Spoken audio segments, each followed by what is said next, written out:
So outside edges parallel. So let's just try this exercise to start with, where we check. So just tracing underneath the foot from the heel down the outside edge through the little toe.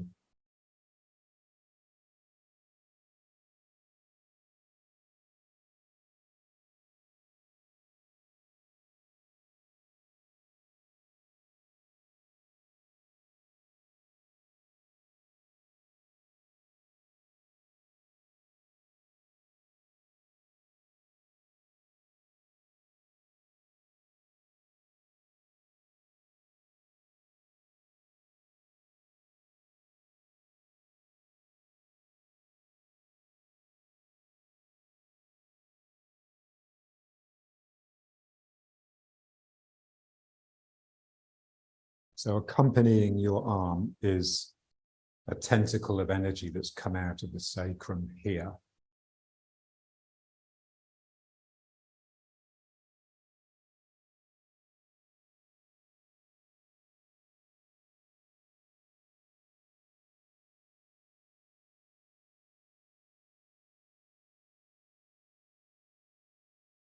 Let the turning and the heels pushing out loosen the sacrum, loosen the grip that your legs have the sacrum under.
The foot is like the hand, it's trying to grasp or swallow the ground, whatever it's standing on.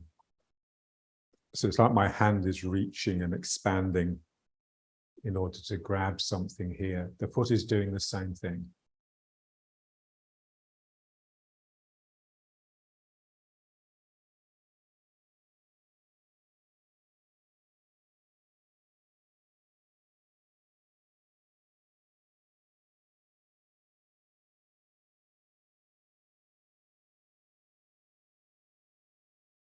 Just feel the top of the leg. Not here so much as where the hip connects with the sacrum.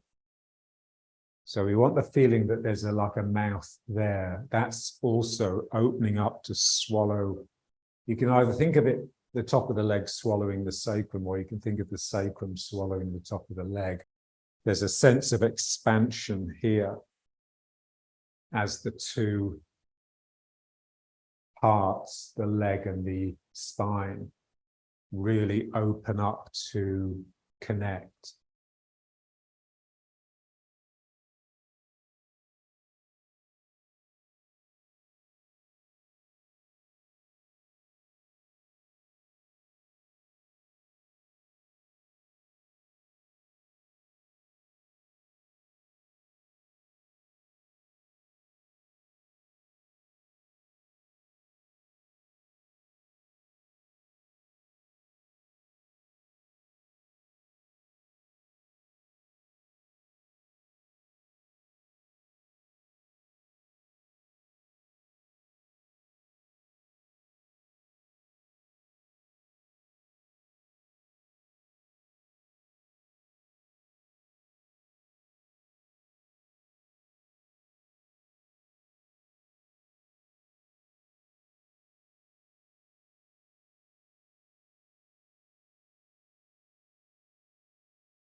And then let's just bring it to riding horse.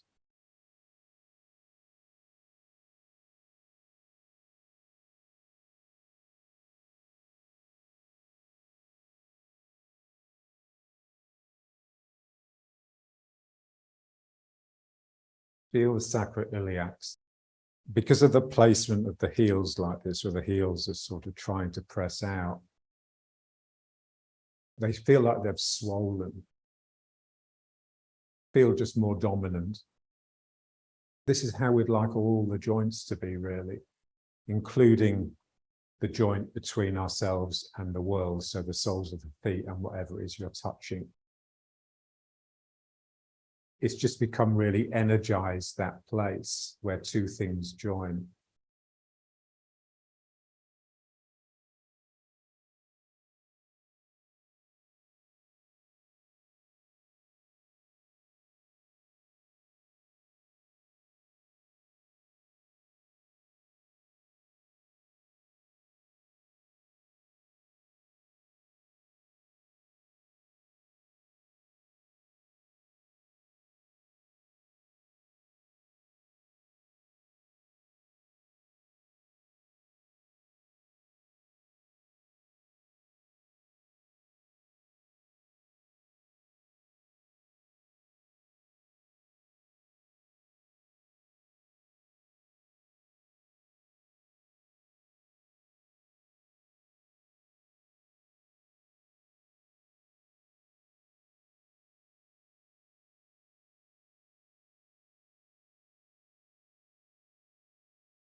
Bring the feet up with the outside edges parallel.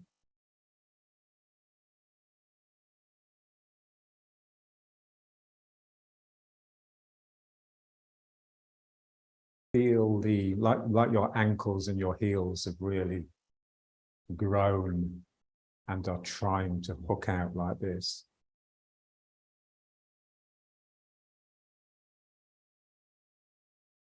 So it's what John called the feathers. So a sense that there's each joint has like a ward off growing out of it, like a little hook. Okay, now let's just try the heart qigong. Keep the legs bent.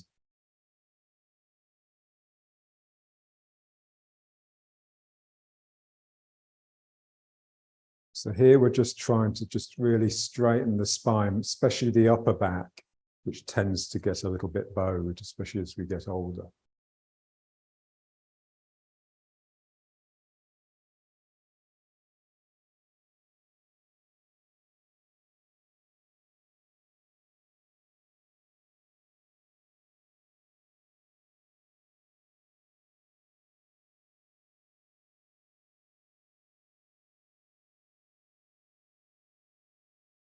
So we're trying to develop a mind, a different mind, a mind that refuses to think. Because in order to think, you have to leave the world. So all thinking is basically thinking to yourself. So if the mind doesn't think, what does it do? It attends, so it listens, it pays attention, and it intends, it directs energy. Energy is the flow of intention.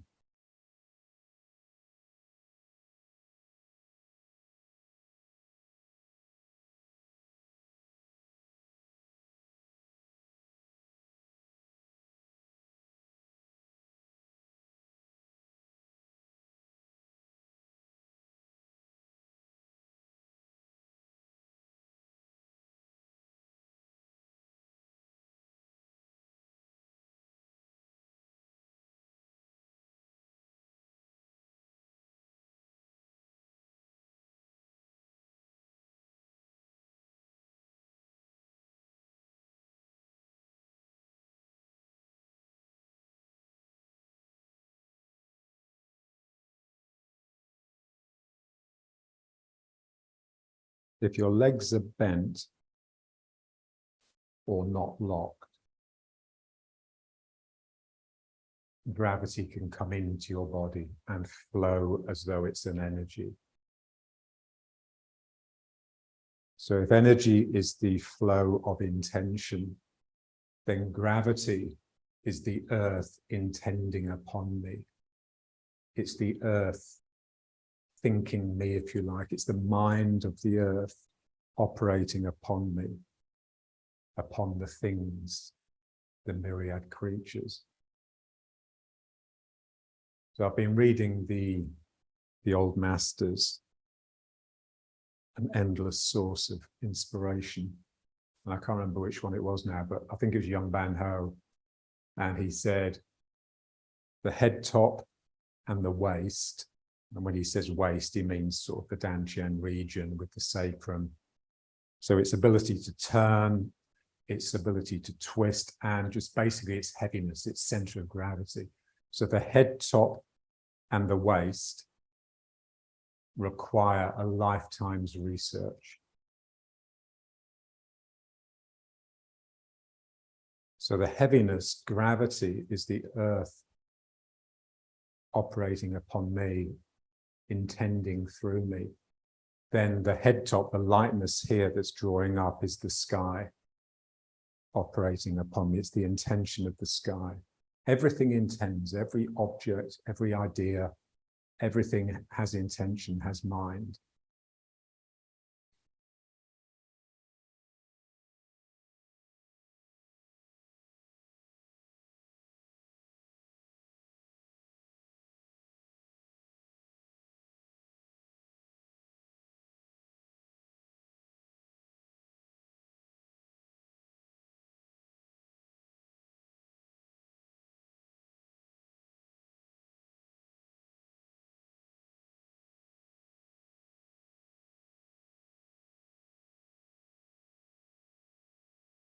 Like a fountain of water going up your spine and out of that hole in the head.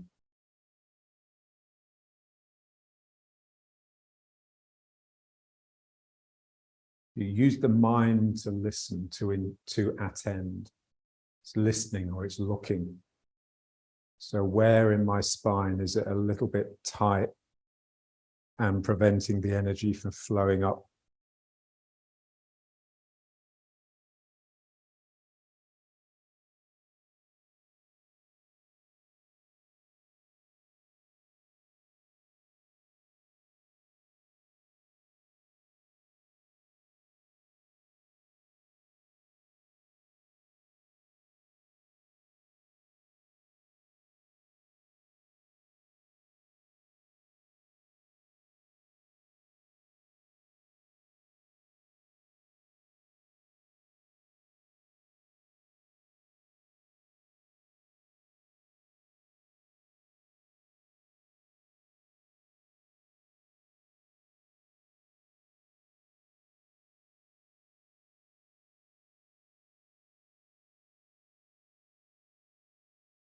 So this is the best exercise I've come across for just working on central equilibrium.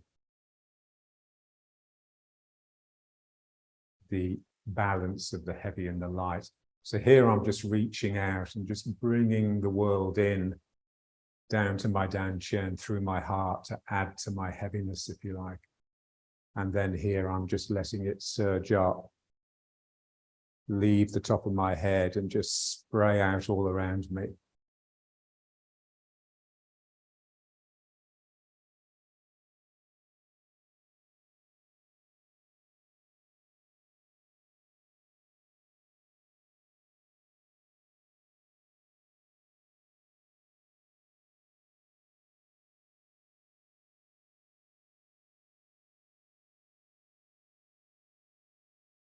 Light head top, a head top that's rising, and a sacrum that's pulling down, that's dropping down.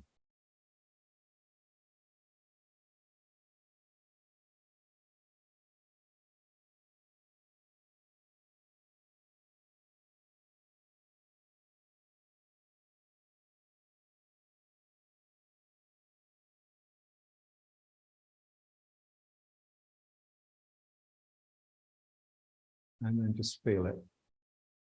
So this is rising up.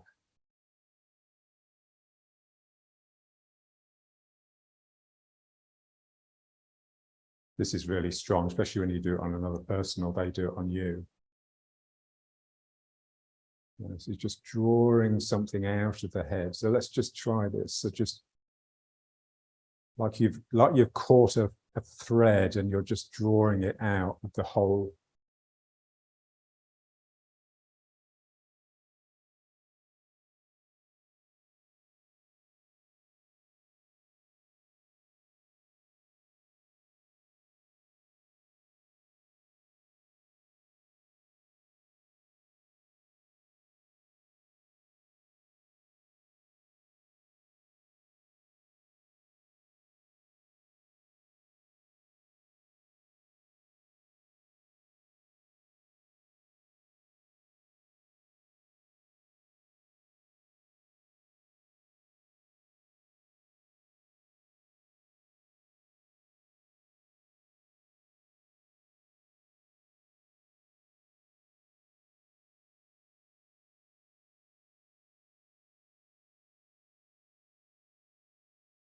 So I want the feeling that my posture is sustained by the intensity of the flow of energy rather than tension that I've had to bring in, because tension will always block the flow of energy.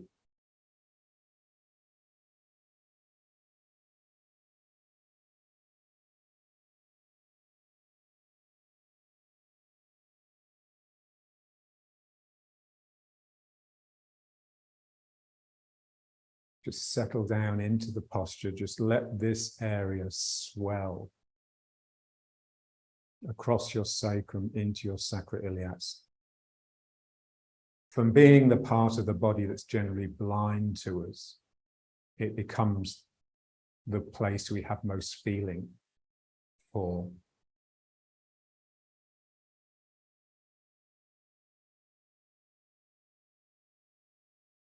Now let's just breathe.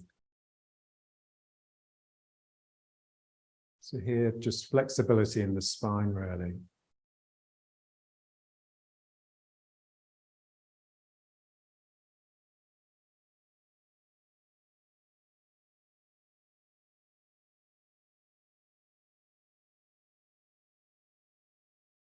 Trying to maintain a loose hold of your sacrum. So we normally have the sacrum under a tight grip of the legs so that the mind can think to itself, can become absent.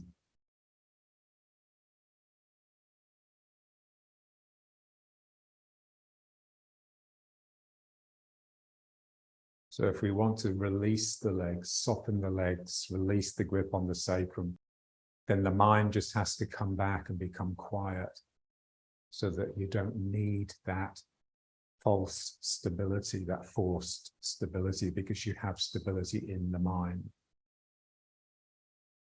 The mind is calm and quiet.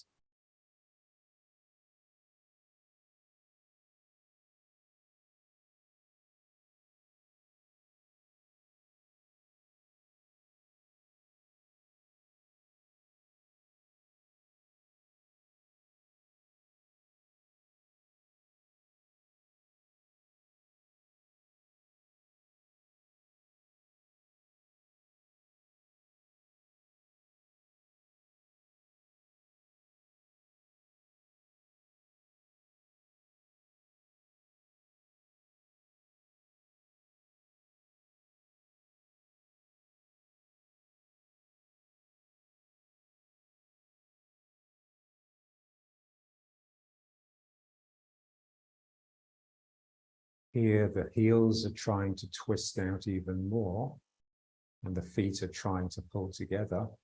And here, the toes are trying to twist out, and the feet are trying to push apart.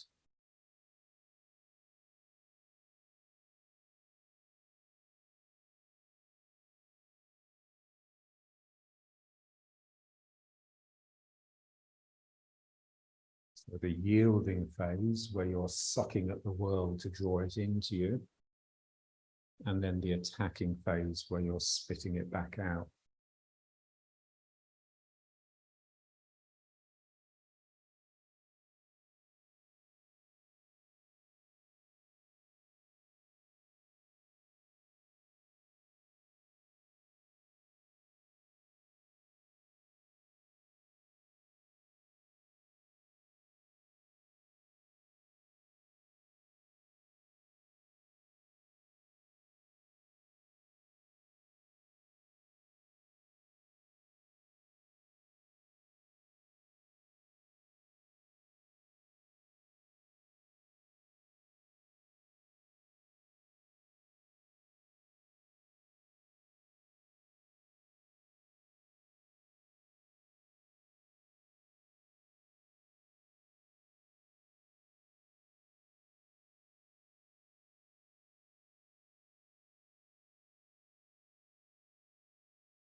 And then just turn with it. So as you open up, just turn to the side. And then as you close, bring the hands in, turn back to the front.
So a mind endlessly scanning the situation, listening,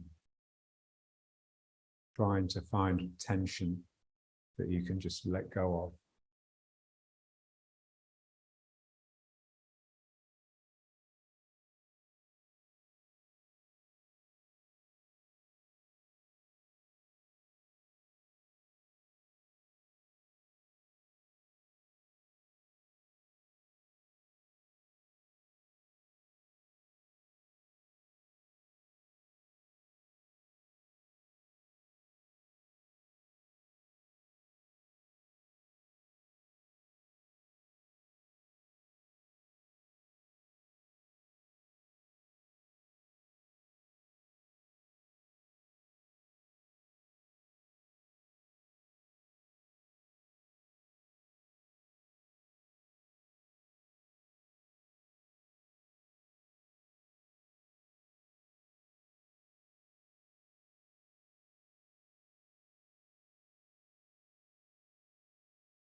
So here my back leg here pulls to draw me round. And then as soon as I pass the front, it starts pushing to drive this hip back. And then this one pulls. And then starts pushing.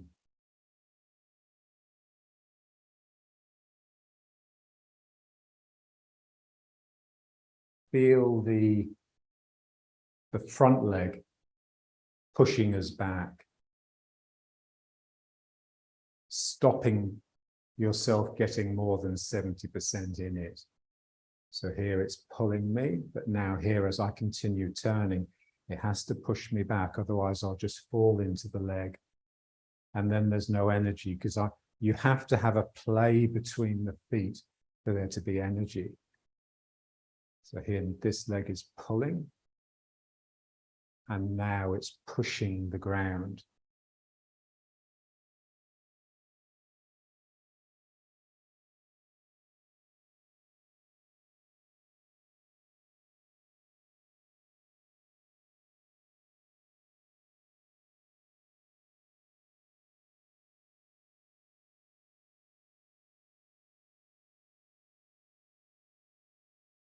The leg is bending to allow your weight into it, but it's also straightening to get its energy up through the upper body and out of the opposite hand. So this leg is pulling, that's pulling my weight towards it. But then here it's straightening through my body into this hand. And that's all the way through the form. So you can do forms just concentrating on that, just concentrating on the cross energy.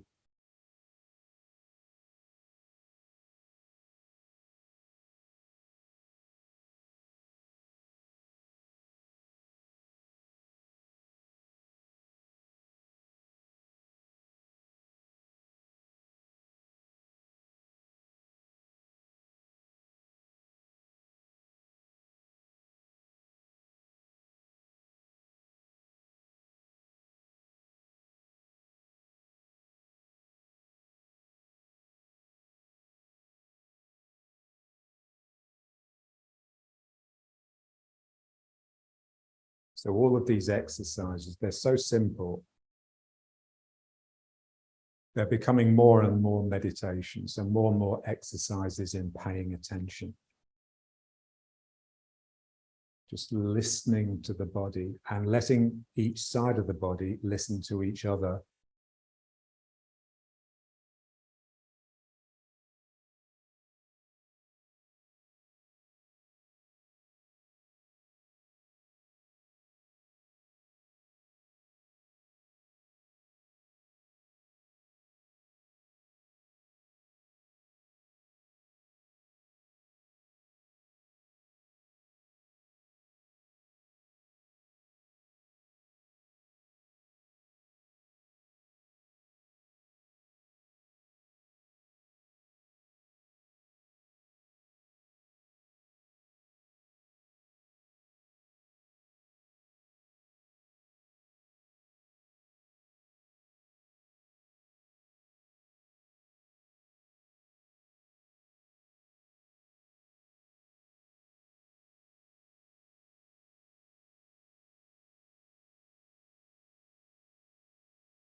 So we're using movement to really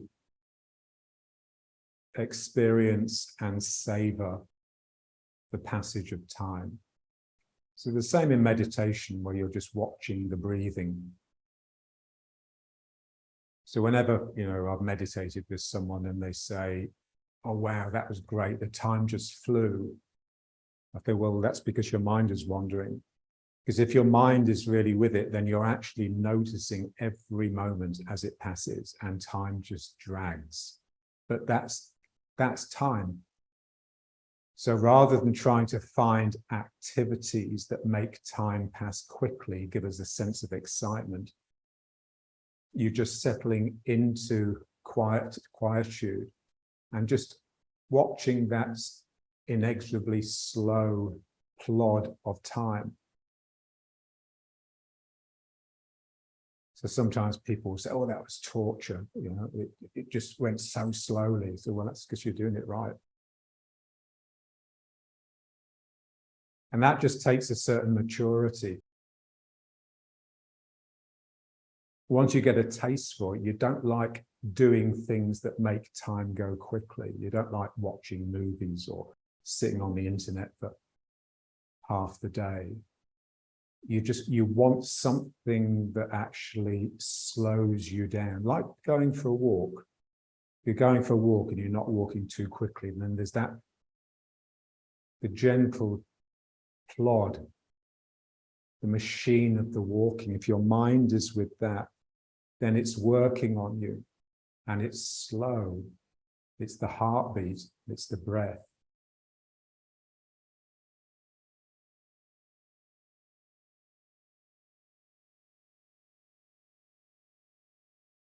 And then our job really is just to get rid of the resentment and the self-pity.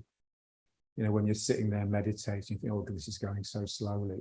I'd rather be doing this, this, this, and this. Well, no, you wouldn't really. If you just really settled into it, then nothing can be better. Like Thich Nhat Hanh said, when you get into breathing, there's nothing more enjoyable than that next breath.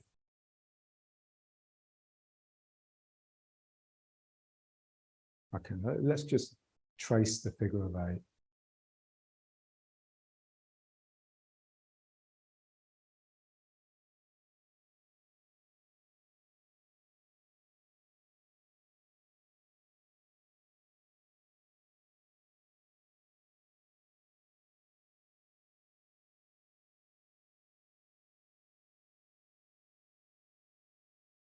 So really going into the heel. So when you take the figure of 8 this way around, then it's really heels. Heels and ankles. So the heels are wanting to twist out all the time.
So once you've got it, and it doesn't take long, bring your mind to the center of gravity, the dantian, the heavy sacrum, and the light head top and the light thymus.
And just feel the two minds.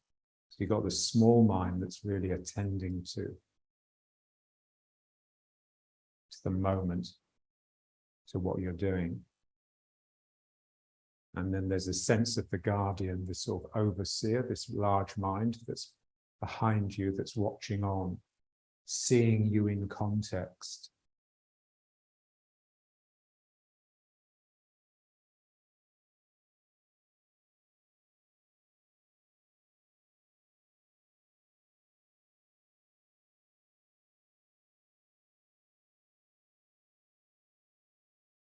It's like if you try and remember an event that you've experienced. And when you really sort of cast your mind back and try to re-experience it, you don't see it through the eyes that you had at the time. You see yourself in the experience. You'd expect to just see what you saw at the time, but you don't. You see yourself.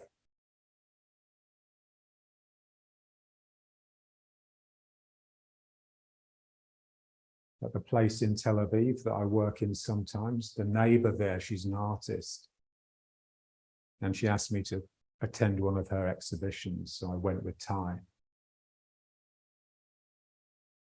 And I knew that she'd want me to say something about it. So I had to think about it. I had to really sort of try, what can I get out of this experience? And what was really interesting to me was that when I got home and meditated and just tried to sort of recollect the experience of seeing these sculptures, I was seeing myself walking around them. So it was now a much bigger picture. And they had much more meaning. They had much more meaning in retrospect than they did at the time.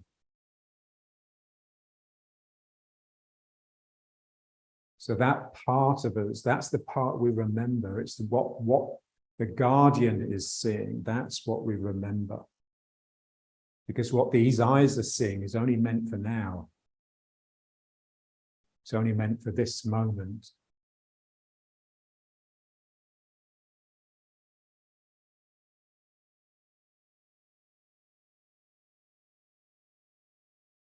Just reaching out with this hand.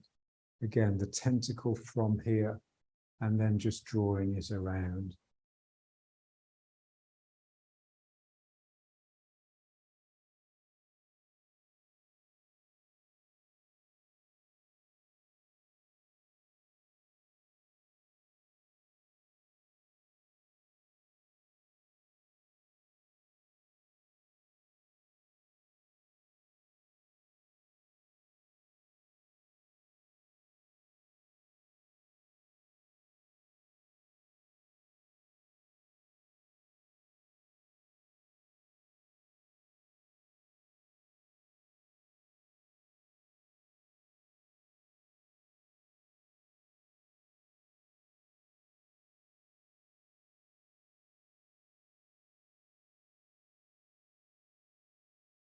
So it's the image of the fisherman. You're casting out your line and then you're reeling it in.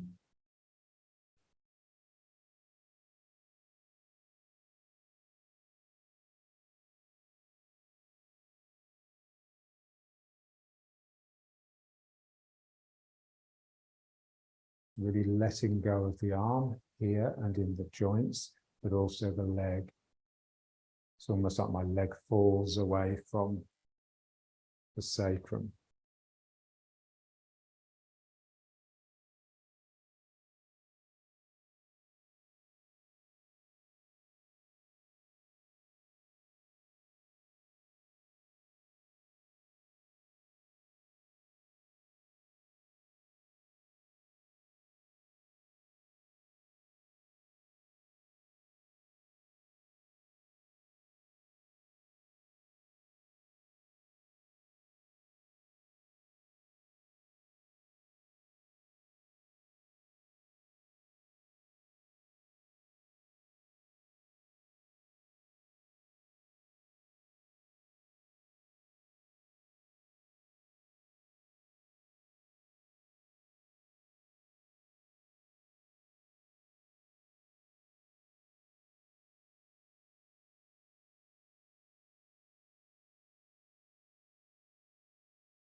So the guardian sees you as part of a context. So it's not just a spatial context, but a temporal one as well. So I think this is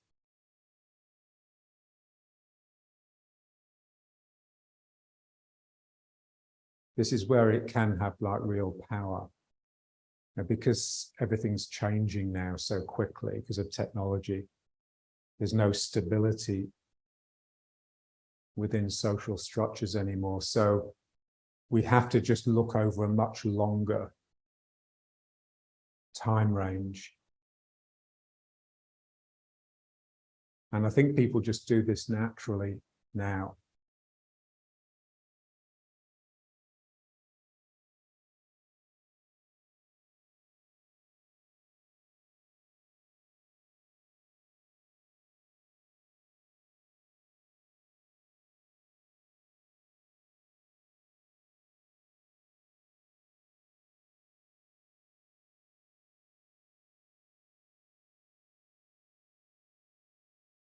It's a mind that can reach back to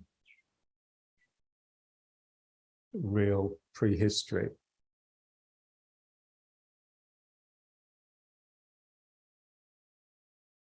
And a mind that can reach forwards to the end of man, really. This is what the kids are doing now.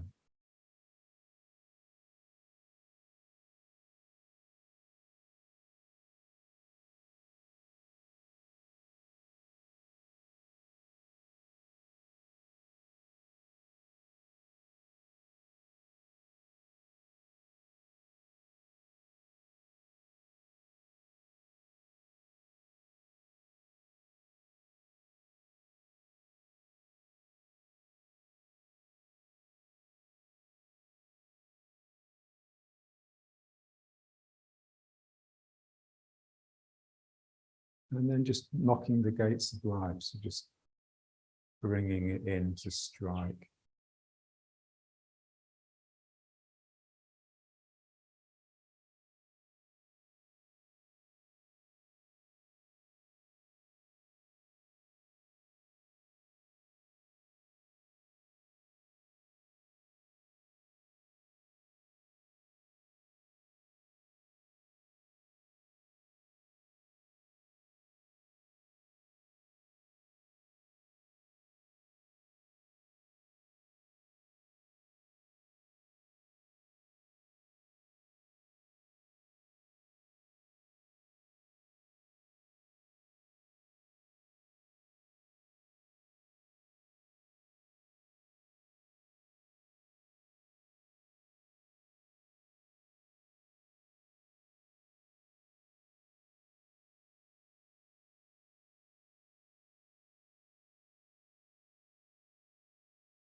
go into this one.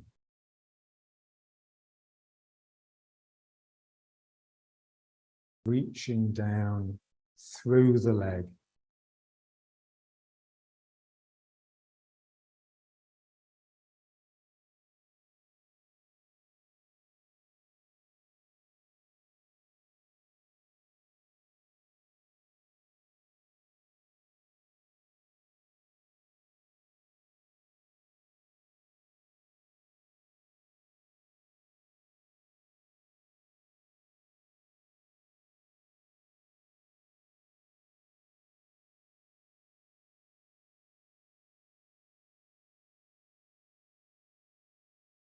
Remember, John used to talk about penguin Tai Chi, because he said when you get it right, it's as though the leg disappears and you just have a foot attached to your hip, because you've got through the leg. It's no longer a barrier between you and the ground. It's porous. You've flowed through it.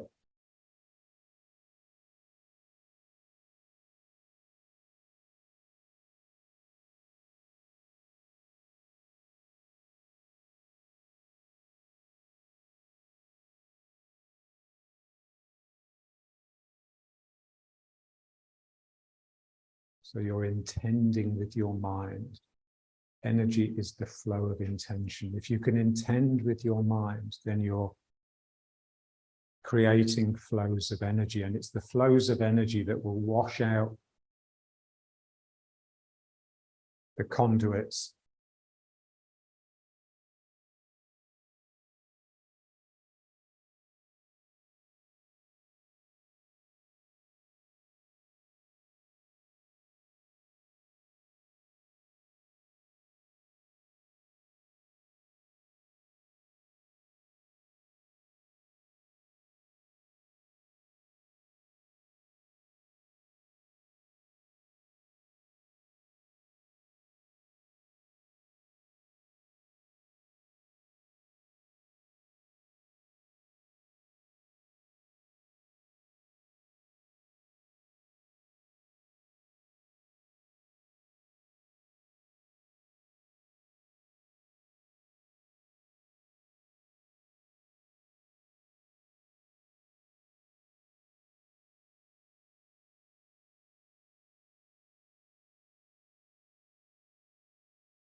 So a mind that doesn't see things, it sees directions, it sees flows, vectors.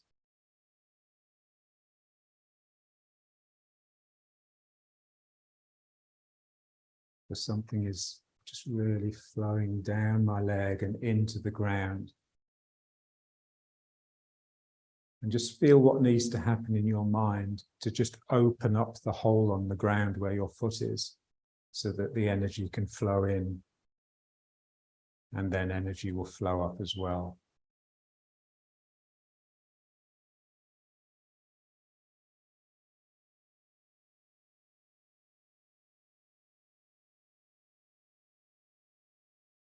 So it's that sense of the foot opening like a mouth. As it goes down, you start bringing the weight in. This foot has really expanded and opened up. And then it's like it closes around what it is it's opened up to. And then I just have this surge.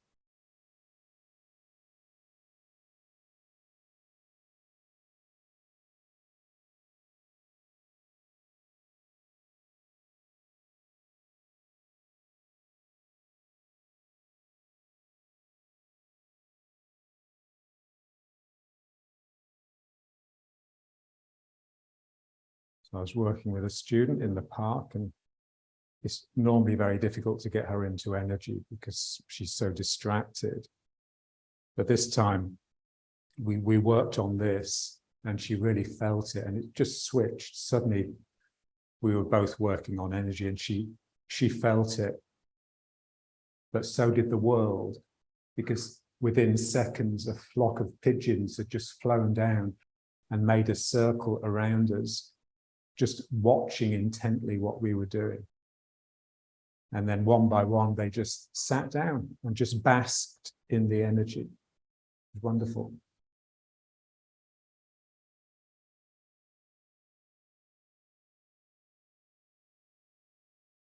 So it's just a hug. You're just opening up and just letting this connection establish.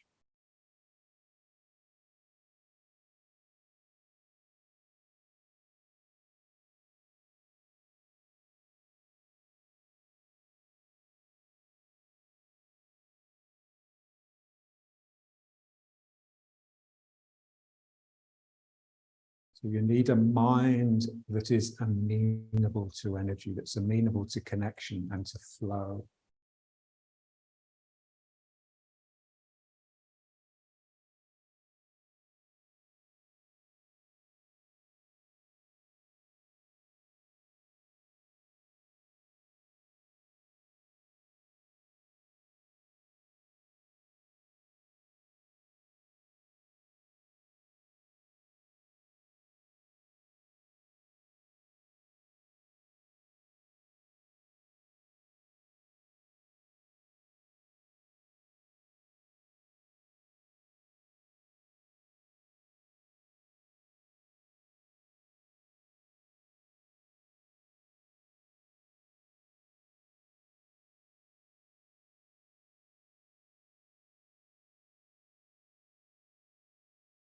So this is the guardian mind. It's the part of you that doesn't just embrace the world, it embraces yourself as well. It's bigger than you are. So this energy is engulfing me interacting with the ground.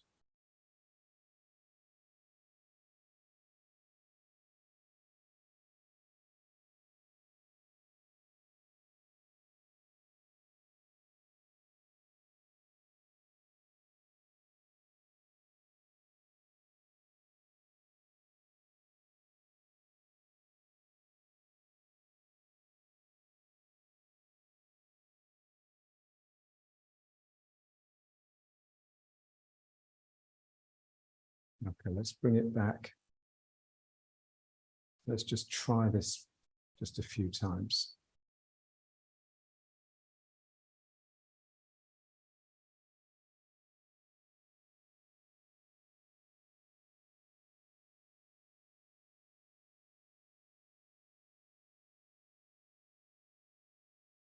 So it's no longer just you making this shape with the arm, it's your guardian. There's something much bigger going on.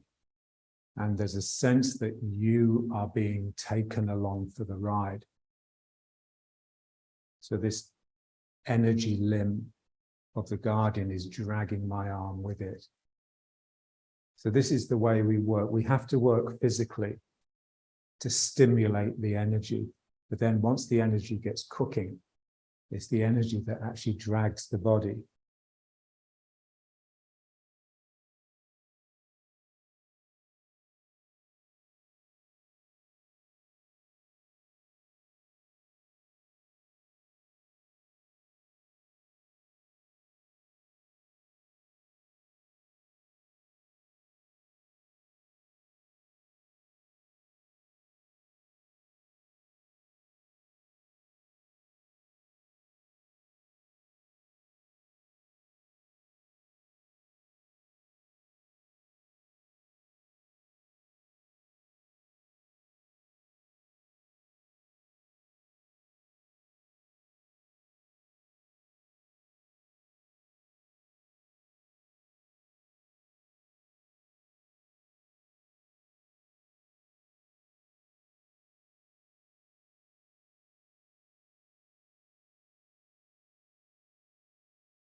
when you wake it up, the Guardian, it always reminds me of those Louise Bourgeois giant spiders. And John used to call it the spider sometimes. It's like you've got these sort of limbs that reach out, but they're always hooking round like this.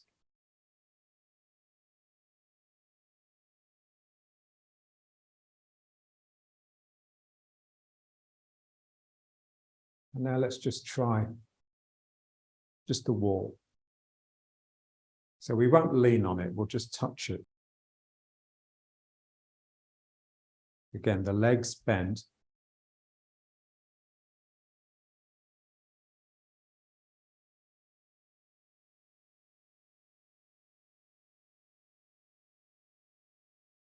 So the earth is sucking down through you, gravity. There's something being drawn up as well out of the earth. And then the same thing with the hand, really. The wall is drawing something out of you, like it's earthing your upper body. But similarly, your hand is drawing something out of the wall.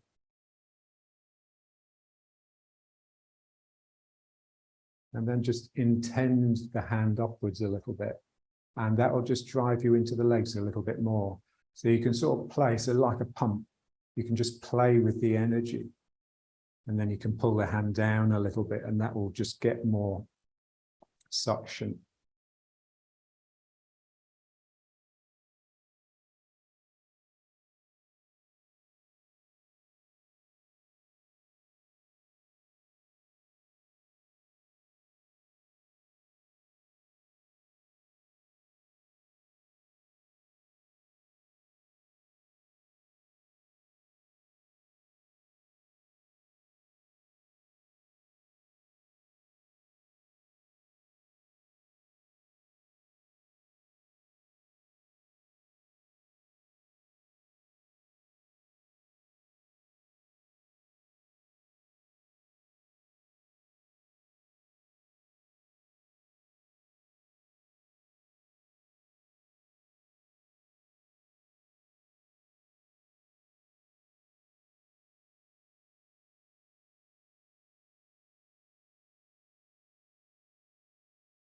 So the mind is calm and the spirit is concentrated.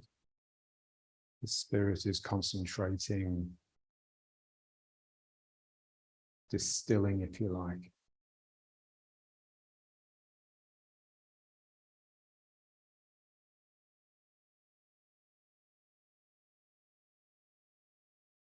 And then let's just try the other hand.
And now let's just squat. But now this is much more difficult now that we have the outside edges parallel. So just make sure your outside edges is parallel, so the big toe's in. And then just try and squat down. So you have to drive the knees out with your arms, but the toes are pulling in, so that there's quite a bit of strain.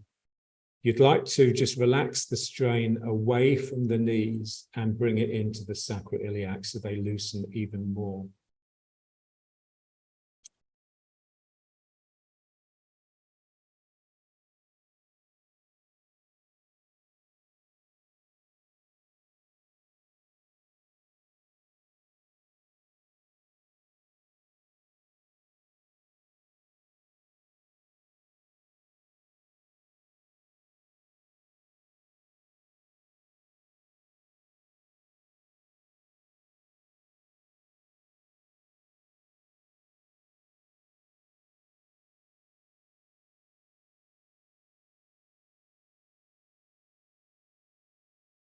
So the looseness in the sacrum requires you to be quiet.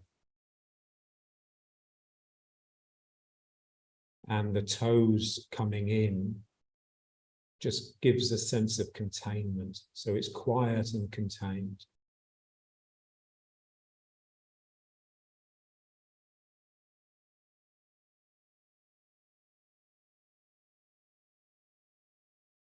So no desire to come out and offer your opinion.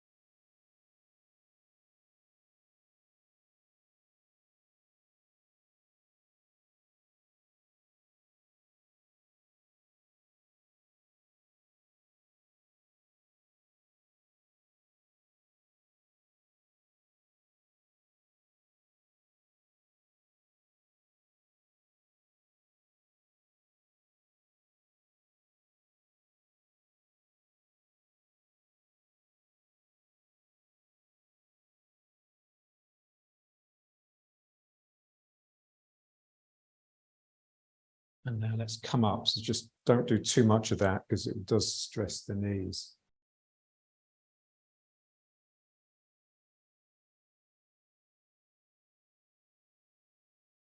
I've got a student who's a ballet dancer. So she's very good at having her knees out, but of course they're like this, aren't they, with their toes out as well. So when I get her to bring the toes in, but with the same feeling of her knees being out, it just looks so strong, the posture. But she finds it very difficult.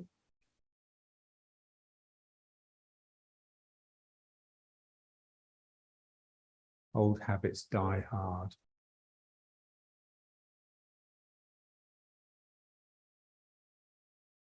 I just want a real sense that something in me has just reached all the way down and into the ground. And that allows me to bring the foot up. So I haven't just sat on my leg and lifted this leg. Yeah, this leg is just really tense and it's sort of shaking to hold me up. Just in the mind, really, you've just got to see it, imagine it, feel it. So something just releases out of the sacrum and just dips down the leg and into the ground. And then this foot can come up. The balance is difficult, but it's not as tense as normal. And it's not as fraught. It's not as anxious.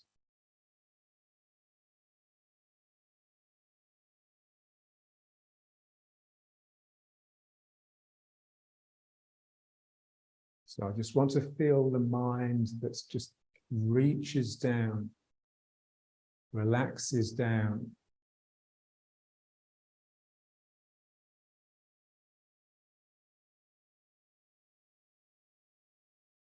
And it's like a round mind. It's like the circumference because it has to reach down, but also allow something to come up its middle to actually give me the support.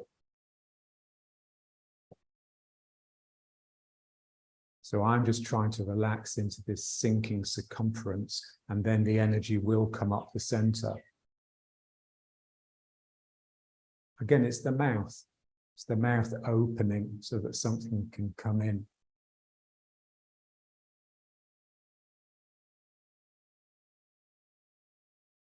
So something embraces, engulfs that foot.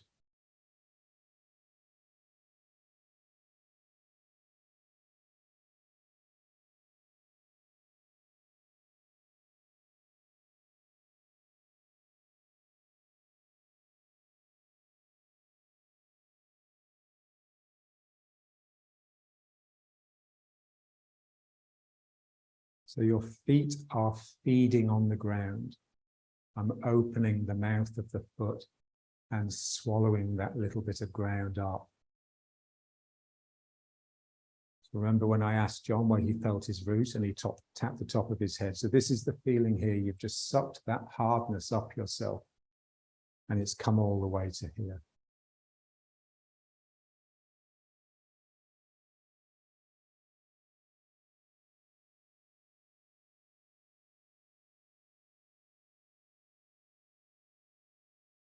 So how wide does this foot need to open in order to allow this presence from the ground to come up my body?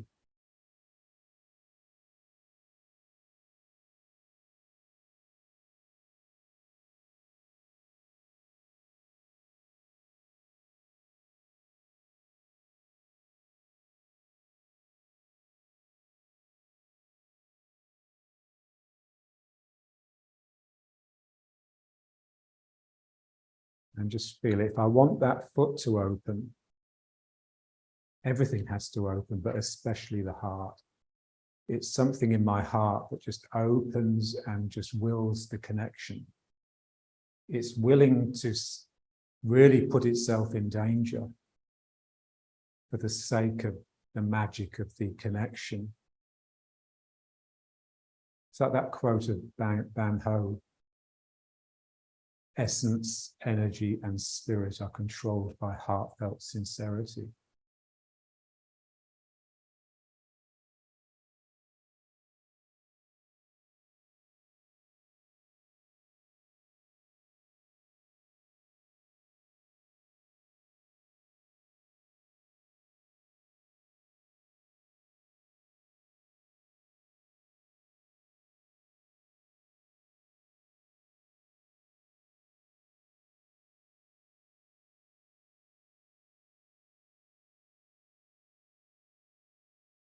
And as soon as the heart leaves, as soon as my interest slackens and I start becoming more interested in myself, that's when I have to get tense to hold the posture.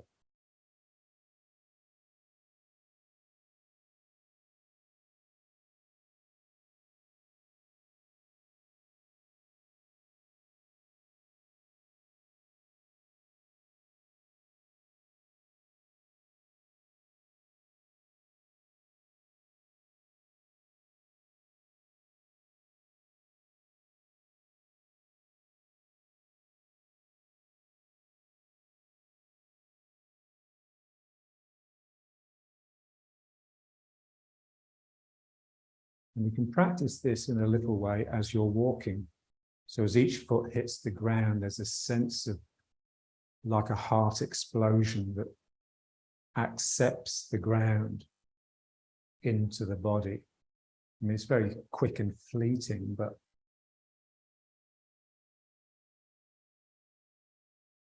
it's strong.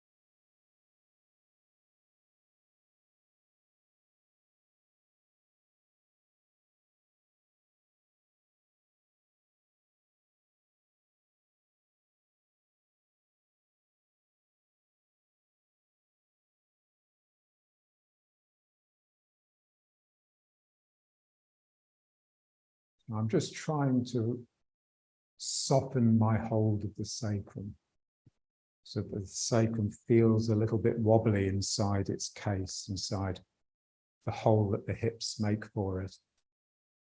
But also you could then get a feeling that the sacrum sort of expands and just softens because of that. It becomes sort of alive, breathing, it's pumping.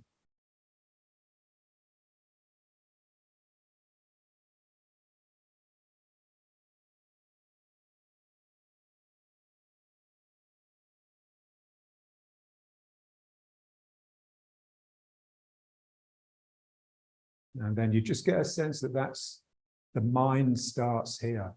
It starts in the sacrum. This is just a very sort of superficial and late mind that's basically made a complete mess of things.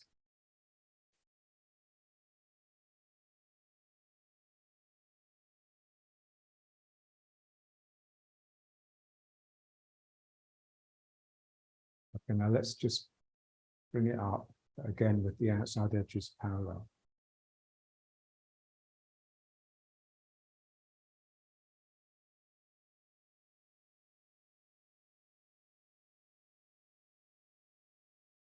Legs always breaking, knees endlessly unlocking, if you like. Because it's only by releasing down that the energy from the ground will come up to balance it.